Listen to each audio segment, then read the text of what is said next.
Once upon a time in ancient Greece, there was a wise philosopher named Socrates who was renowned for his intelligence and teachings.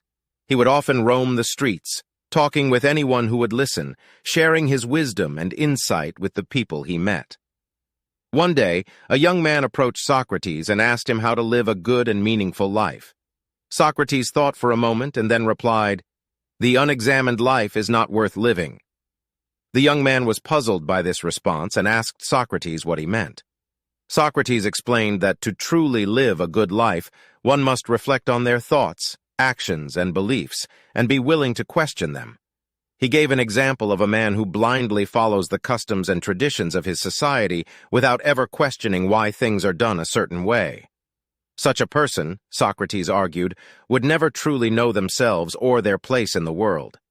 The young man was impressed by Socrates' words and decided to follow his advice. He began to reflect on his life and beliefs, questioning everything he had taken for granted before.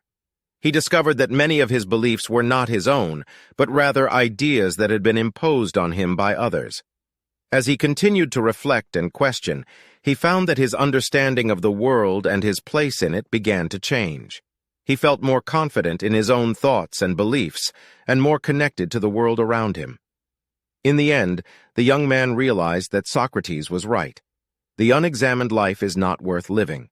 By questioning his beliefs and reflecting on his experiences, he was able to live a more fulfilling and meaningful life, and he knew that he owed it all to the wise teachings of Socrates.